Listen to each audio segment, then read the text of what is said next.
बर' हारिनि सुबुङा गुबुन हारिनि हेंथा नङा। जोंनो गुबुन रावखौ जाबसिननो नाङा। सानखान्थि आरो बिगियान आयदाखौ इंराजियाव सेबखांनानै हरनायखौ माब्लाबाबो गनायना लानो हाया। बेफोरबायदि स्ल'गानजों दिनै सोलोंथाइ बिफाननि हेंथायै गोख्रों दरना होदों एबसुआ। आसामनि सोलोंथाइ बिफाना बर' बिजोंनि थाखो 6 सानखान्थि आरो बिगियान आयदानि फरा बिजाबखौ इंराजि बिजोङाव फोरोंथाय थांखिनि हेंथायै 2 घन्टा धरना होदों दुलाराय बर' फरायसा आफादा।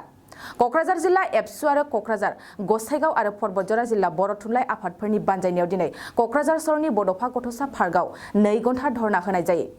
बे धरनायाव मेरु एबसुनि आफादगिरि दिपेन बर'जों लोगोसे एबसु आरो बर' थुनलाइ आफादनि गोबां दैदेनगिरि सोद्रोमाफ्रा बाहागो लादोंमोन। बे धरनानि गेजेरजों मेरु एबसुनि आफादगिरि दिपेन बर'आ माखासे गोख्रों बाथ्राजों आसाम सरकारखौ सांग्रांथि होयो।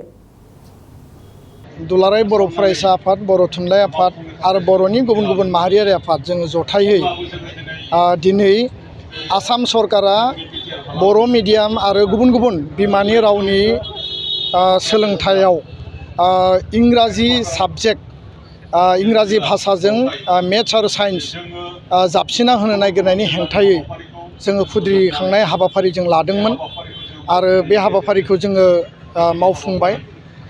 नाथाय बिनि गेजेरावनो आसाम सरकारा आसामनि सोलोंथाइ मन्थ्रि बिथाङा मैया हरनि गेजेराव लेट नाइट बिथाङा गावनो आखाइजों लिरनानै जोंनिसिम गांसे लाइजाम हरदों जे मेथ्स आरो साइन्स इंराजियाव जि टेक्सट बुक रानदों आरो जिखौ फोरोंनो नागिरदों बे जि आयदा बे आयदाखौ लानानै जों सरकारा जोंजों बर' थुनलाइ आफाद एबसु आरो माहारियारि आफादफोरजों एमिकेबल मोनसे डिसकासनाव सलुसन लाबोनायनि थाखाय सावरायनो नागिरदों बेखौ जोंनो फोरमायहरदों आरो बे सावरायनाया गाबोन 11टा बाजियाव दिसपुरनि सोलोंथाइ मन्थ्रिनि कनफारेन्स हलाव जागोन।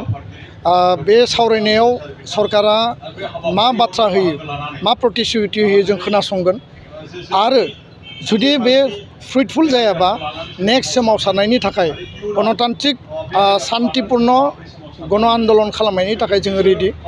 बर' मिडियाम बर' राव आरो बर' जातिनि सार्थआव जों 1% 1 पइन्टबो जों कमप्रमाइस खालामा आरो बेखायनो गासै आसाम नाङै दिनै रायजो राजाफोरा माहारियारि आफादफ्रा दले बले दिनै ओंखारबोदोंमोन आरो गोबां जायगायाव गोबां जोंनि रायजो राजाया आन्दलनखौ आबुङै खालामनो मोनैनि थाखाय दुखु मोनदों आरो बे बेलायाव जोङो जेसेबां हायो जि जायगायाव जों आन्दलन लादोंमोन बे जायगायाव बै आफाद आरो सोमावसारगिरिफोरजों जों सावरायदों। नाथाय सरकारा जि जोंनो लेटार हरदों बेखौबो जों रेसपन्ड होदों। जोङो जिहेथु सोमावसारखांनायनि उनाव बबेबा नङा बबेबा समाव बबेबा नङा बबेबा थासारियाव सरकारजों सावरायनानै समस्यानि समाधान दिहुननांगोन। दा बेखायनो जिहेथु गिबि खेबनि सोमावसारनायनि डिक्लेरेसनावनो सरकारा जोंनि सोमावसारनायखौ गिखांनानै बिथांमोना जिहेतु रायलायनो लिंदों जों गाबोन खोनासंगोन।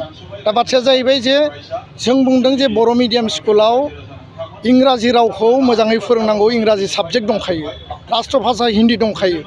दा बेनि अनगायै मेथ्स आरो साइन्सखौ इंराजिजों फोरोंनाय लोगो लोगो बर' मिडियामनि थाखो 5सिम फरायनानै थाखो 6 एडमिसन लानाय गथ'फोरा इंराजि भाषाजों साइन्स आरो मेथ्सखौ फरायनाय लोगो लोगो जिहेतु बे 1%ल' बर' लिरनाय दङ अट'मेटिकेलि बिसोरो खस्थ' मोनगोन आरो फरायनो हानाय नङा।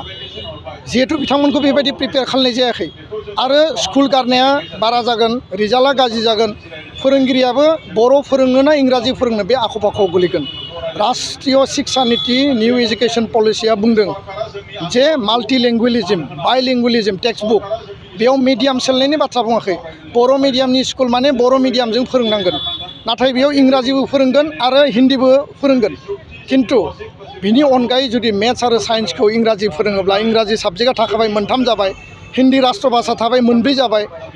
4 साबजेक्टआनो गुबुन राव जायोब्ला ससियेल साइन्स आरो बर'ल' फरायनानै बर' मिडियामा बोरै थांना थागोन? आरो जों बुंनो जे बर' मिडियाम स्कुलाव टिचार नांगौ, टिचार सरकारा होदों आरो जेराव होनांगौ गोनां दं बिनि थाखाय जों दाबि दैखांदों आरो खुनु कारनाव जाहाथे सिंगल टिचार जिर' टिचार जोङो माने बे फरायसालिफोरखौ गारनानै सरकारा जाहाथे दोना बेनि थाखाय जों आवाज दैखांदों आरो बे लेभेलाव साफिसियेन्ट जायैनि थाखाय जों सरकारखौ दाबि होबोदों। दा बेखायनो दिनैनि जि सोमावसारनाय बे सोमावसारनायनि मेसेजआ बेनो जे रायजो राजाया साग्रिद जानानै था, गाबोन जों सावरायगोन। फिथाइया जुदि मोजां जायोब्ला जों रायजोनो फोरमायगोन फिथाइया गाज्रि जायोब्लाबो रायजोनो फोरमायगोन नेक्स्ट लेभेलनि सोमावसारनायनि बाथ्राखौ जों फोरमायगोन आरो बे राष्ट्र भाषा माने राष्ट्रीय शिक्षा नीतियाव बिमानि राव मादार टांनि इम्पर्टेन्सखौ होदों आरो मादार टांजोंनो गुन गोनां साबसिन हामसिन सोलोंथाइ लानो हायो बे बाथ्राखौ बुंदों खिन्थु दिनै प्रधान मन्त्रि गृह मन्त्रिया राष्ट्रीय शिक्षा नीतिखौ बुंदों मादार टां मिडियामनि खोथा बुंदों पण्डितफोरा बुंदों आरो MBBSखौ मध्य प्रदेशआव हिन्दी मिडियामजों सालायनो नागिरदों आसामाव असमिया मिडियामजों सालायनो नागिरदों बे सरकारानो माने NEPनि उल्थायै खामानि मावनानै दिनै इंराजिखौ इम्प'ज खालामनो नागिरदों जाबसिननो नागिरदों बेनि हेंथायै जों दिनै गसंथादों आरो जोङो सावरायनायनि उनाव मा फिथाइ थायो नेक्स्ट लेभेलनि जोङो जोंनि सिद्धान्त'खौ लागोन आरो बेनिफ्राय जों दोरोदनाय नङा गाबोनो जोङो बर' थुनलाइ आफाद दुलाराय बर' फरायसा आफाद बर' हारिनि गुबुन गुबुन आफादफोरा जोङो ज'है थांगोन आरो सावरायगोन जोंनि दाबिखौ जों लाखिगोन आरो जोङो खावलायगोन जे बेखौ टटेलि उइथड्र खालामनांगौ आरो बेखौ रिभिउ खालामनांगौ आरो खुनु कारनाव जाहाथे जोंखौ इम्प'ज खालामा आरो बर' मिडियाम स्कुलाव इंराजि मोजां फोरोंनांगौ ग्रामार मोजां फोरोंनांगौ आरो इंराजि बुंनो आरो लिरनो हानाय बेबस्था खालामनांगौ बे नङा जे मेथ्स आरो साइन्सखौ इम्प'ज खालामनांगौ बे बाथ्राखौ जों क्लियारलि गाबोन बुंगोन गोजोन्थों। बाक्सा जिल्लानि गुड शेफार्ड नेशनेल स्कुलाव फोरोंगिरिनि गोनांथि जादों।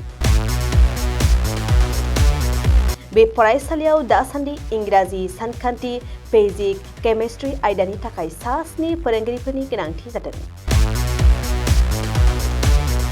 बेफोर आयदानि थाखाय बिजाथिफोरा MA, MSc, BEd आरो DLED थानाय जानांगोन। लोगोसेयैनो सायख'जानाय बिजाथिफोरनो दानबान्थाखौ 10 निफ्राय 20,000 रां, 10 निफ्राय 30,000 रां आरो 8 निफ्राय 14,000 रां होनाय जागोन। गोसो गोनां बिजाथिफोरा गुड शेफार्ड नेशनेल स्कुलनि नैबे मबाइल नम्बर 600004382882 आव वाट्सएपनि गेजेरजों फोरमान बिलाइखौ दैथायहरनो हागोन नङाब्ला नैबे मबाइल नम्बर 7086283946 आव थोंजोङै कल खालामनानै सुलाद लानो हागोन।